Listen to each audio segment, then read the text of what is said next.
Let me begin by expressing my gratitude to this task force for confronting the enormous issue of overclassification of government documents and the culture of secrecy that enables it. I'm especially gratified by your interest in MK Ultra, the project the CIA carried out through the 1950s in an attempt to find the secret of mind control. MK Ultra was one of the most secret government programs in American history. The chemist who directed it, Sidney Gottlieb, lived in total anonymity.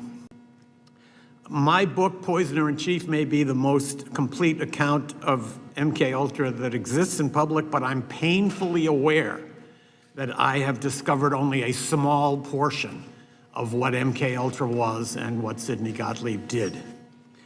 In 1951, the CIA hired Gottlieb and directed him to launch what became MK Ultra.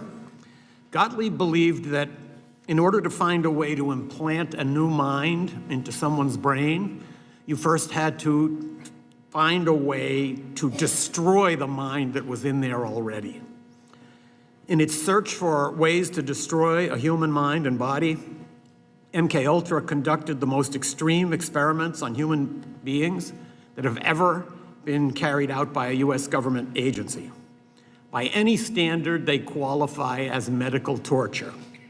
These experiments took place in prisons, clinics, and safe houses in the United States, in Europe, in Asia, and even in Latin America. Officers of MK Ultra were authorized to travel to foreign countries, preferably those under formal or informal US occupation, and ask the local CIA station to provide them with expendables, human beings who would not be missed if they disappeared. Gottlieb had what amounted to a license to kill issued by the US government. Neither the number of MK Ultra victims nor the number of those who were experimented to death is known. Gottlieb, as a result of this license to kill, might have been the most powerful unknown American of the 20th century. Some information about MK Ultra spilled out during the 1970s, but senior CIA officers had intentionally let Gottlieb operate without supervision, so they were able to claim that they knew nothing about his excesses. This was a way for the CIA to deny its institutional role in MK Ultra and to portray it misleadingly as the product of one man's sadism or excessive zeal.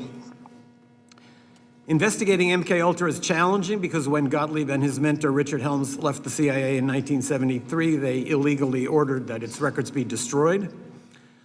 Soon afterwards, under DCI Stansfield Turner, a CIA analyst, as you pointed out, Madam Chairman, discovered a cache of MK Ultra documents hidden among financial records. Turner credited that analyst with doing a very diligent job of Sherlock Holmesing. That same diligence, I believe, could bring results today. One of the great mysteries of MK Ultra has to do with the death in 1953 of an MK Ultra scientist, Frank Olson, who had announced his intention to quit the project. His plunge from a New York hotel room was described in the press as the suicide of an Army scientist. He was not an Army scientist. He worked for the CIA, and evidence suggests that his death may not have been a suicide. So there could be hidden documents that could illuminate this case.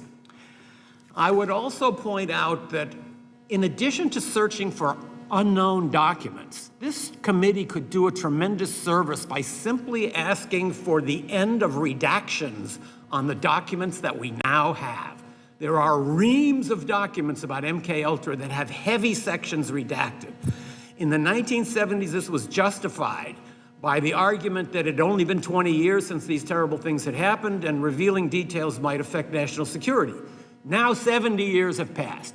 That argument can no longer be valid. So I would urge this committee to try to fill out all the blank spaces in the documents that we have, because we know that is there.